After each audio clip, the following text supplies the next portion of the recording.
Chaz Domingues, is it? Domingues. Chaz Domingues, thank you very much indeed for your time. Yeah. Welcome. So you are... Murakose. You are a documentary filmmaker. I am. Now, you know, there are a number of people who do exactly what their passion is in life, for their job, for their living. You know, it can be painters, musicians. I would imagine documentary filmmaking is one of those things. Yes. So tell us for you what... Making documentary around the world. There you go. But what I dream about doing that, and by circumstance, I end up doing it. Yeah. And now I started, my first film was in 1992. I was doing a film about insect around the world with an insect collector, hunter. We travel in so many countries. So I start with insect, and then I went to human. All right, so what does documentary making mean to you? What does it bring? But it was an evolution in my life, you know. When I had, my parents were artists. My father was an artist painter. So first, when I was very young, he taught me how to photograph. See a place and this is nice. See, there's a tree, there's an old house there, there's kids playing in the background. This is beautiful. Capture that. So I got that naturally at an early age.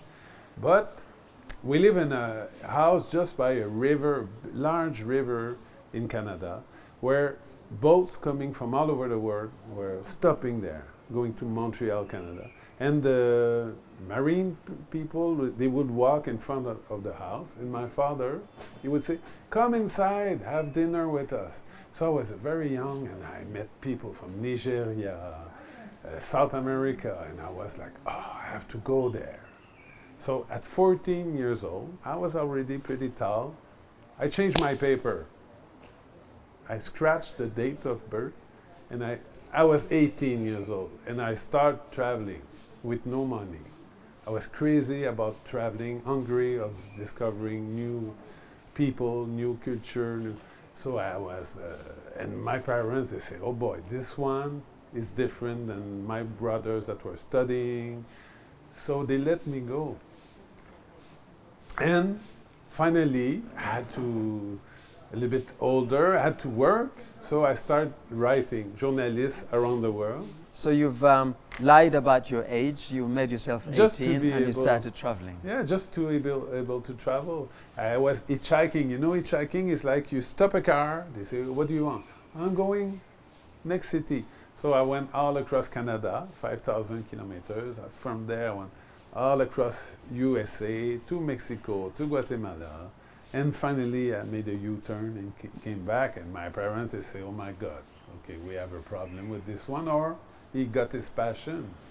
But I kept on traveling, but to make money, I started doing journalists around the world. And I started doing guiding. I started guiding groups in China, in Ethiopia, whatever, whatever.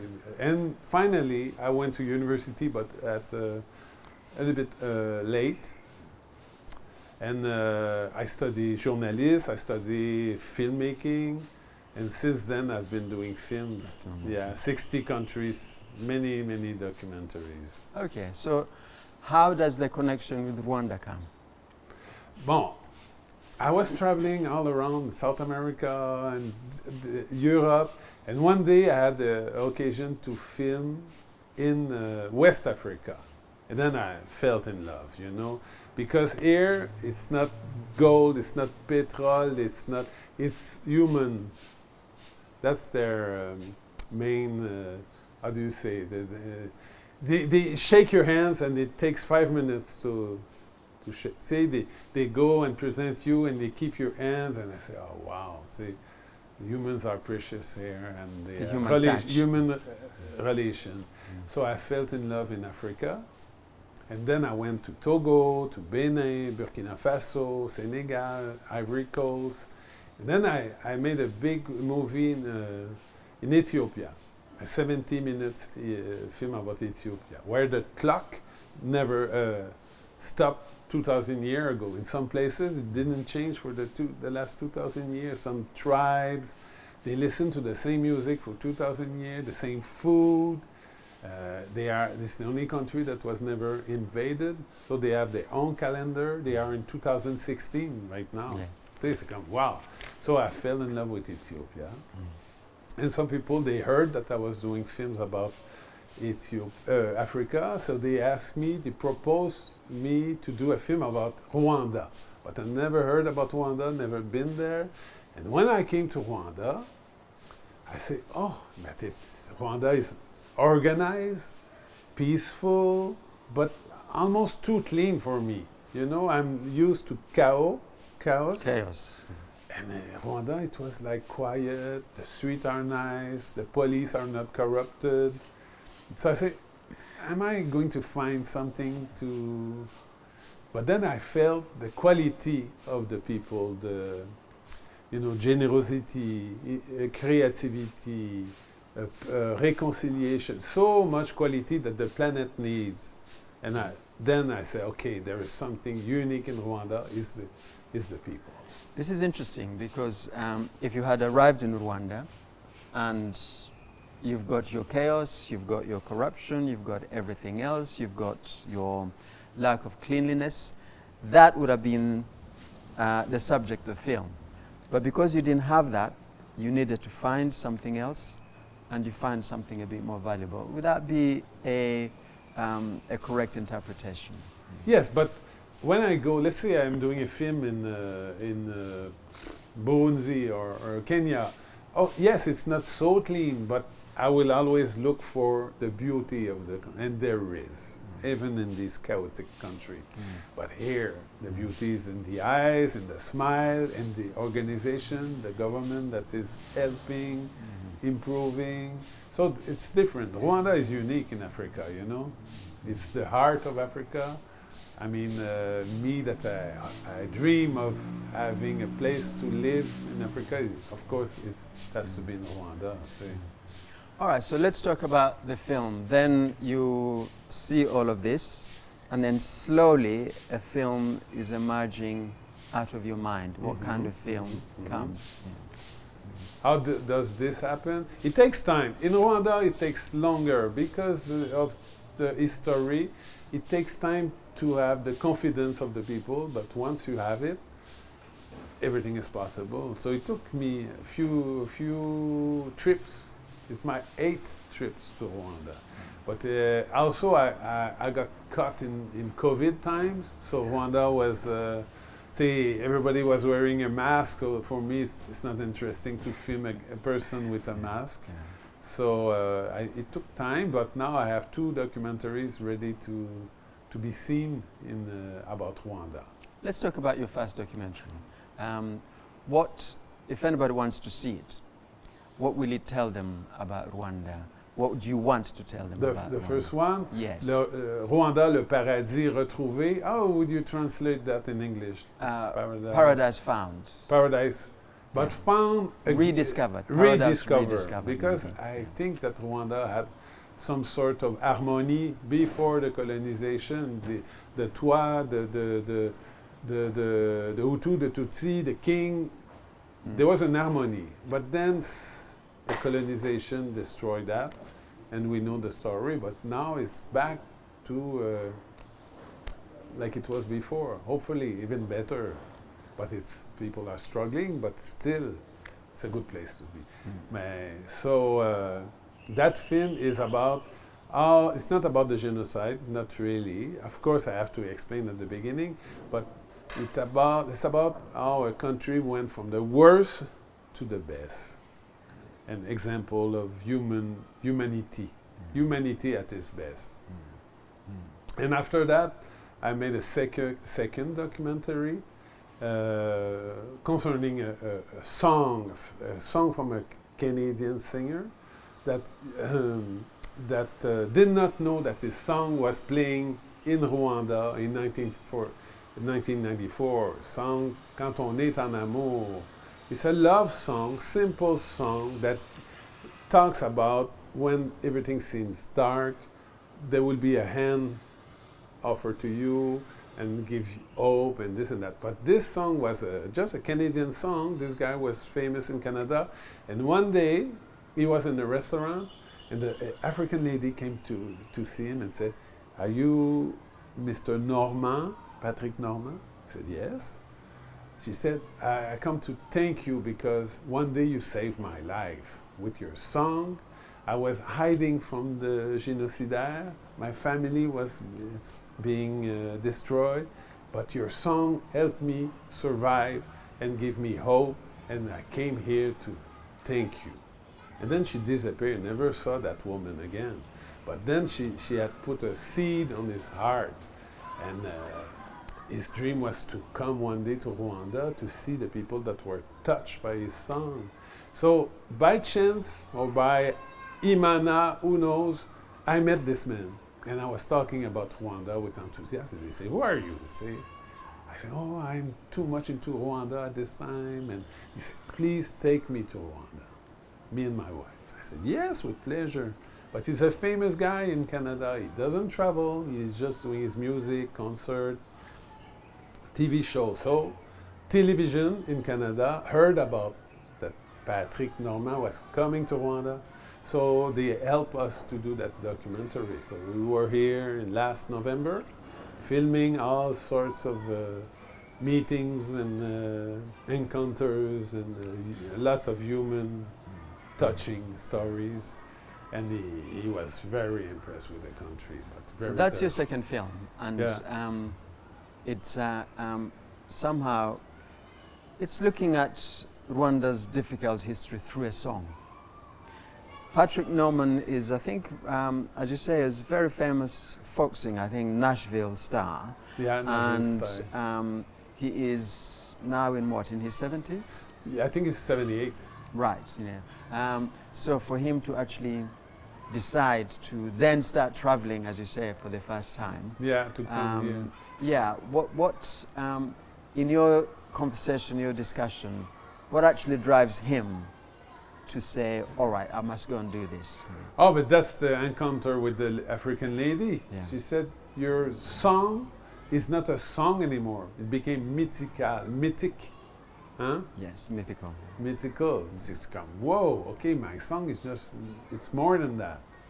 Okay, so as you make the film, you get to Rwanda and you start following what that song has meant to people. Yeah, we met people that had stories about the 90s where they were listening to the song, and they discover at that time that love is stronger than hate. And when you find love, don't let it go. See, it's a precious thing. And when you have love, you can achieve everything. See? You have those two films. Mm-hmm. And you've been to Rwanda about what, 9 times now? 8 times. 8 times. Yeah, a number of times. Don't need to count. Yeah. Yeah.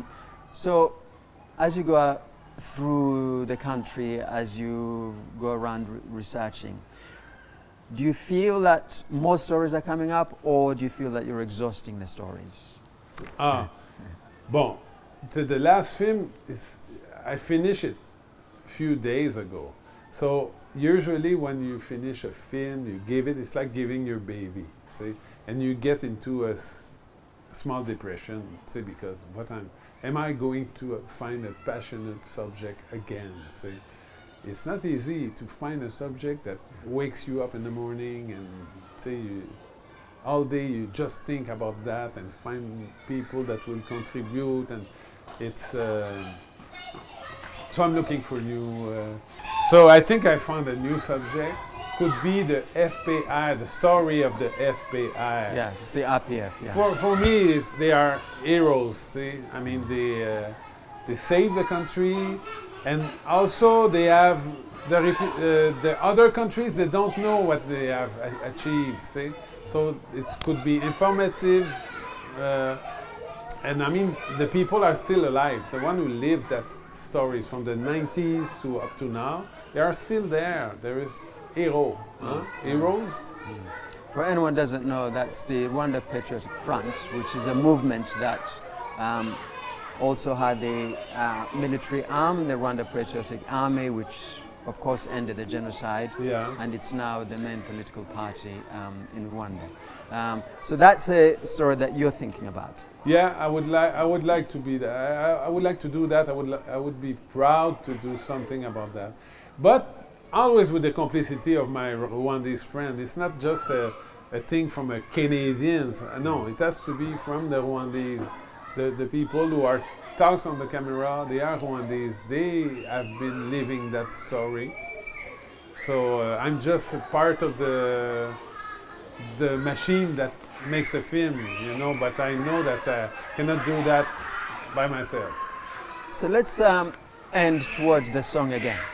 So for you as a documentary filmmaker, however much you connect with your subjects, it's very difficult to understand what that song means to these people. So as you're going along, as you're filming, how are you able to try, and for any young documentary filmmaker, how are you able to try and see it from what they're feeling? You're filming a feeling in many ways. Yeah. So how was your journey trying to do that, and with Patrick Norman and the people involved? Whatever the subject, you need instinct. This is something that you cannot learn at school. Instinct, you know. Sometimes I can arrive in a village, and very quickly, in a few seconds, the people, they have to know, okay, this guy we can trust. I'm not judging because of the poverty or there is garbage. No, I look at the beautiful image, so I like them, you know, and they can trust. So it opens doors. It's crazy. And this is not something that you can learn at school. And even if I don't know the language, they will feel that I like them. I'm proud of what they do. Simple life, but beautiful. So I think it's a tool of my career, is to be accepted, to be trusted. Okay, so trust is important. Say, what am I going to do with the image? Show poverty or show the future of these people that are working so hard, that are so proud? Okay, so the mechanics, the practicalities of the film, if people want to see your films, where do they look? Where do they find them? Bon, I'm not in YouTube or whatever, because YouTube, I don't have feedbacks. It doesn't pay me. So I do for television, for museum, for government, for a different organization. But that's all. And then I like to do a live presentation. Then I have a great feedback, you know. When I present my films indirect and doing the voiceover, it's like cine conference. That's what I prefer. But sometimes it's on television, they just push the button. But I know that on television it's not the same, because people are not as much concentrated. You know, they watch their phone and the film is going on. When it's a cine conference and live presentation, everybody is there. I do that with the Rwandese community in Canada, in Europe. And when at the end, I remember one woman in Montreal, old woman, Rwandese. At first she said, maybe it's a film about genocide, I don't feel like watching it. But then she saw that it's a film about the beauty of Rwanda and how they improve. And at the end, she was so proud, and she said, oh, it's already finished after 75 minutes. It's already finished, go on, go on. This was my salary. All right, well, on that note, let's hope you get loads more salaries. Charles Domingues, thank you very much indeed for your time. Thank you.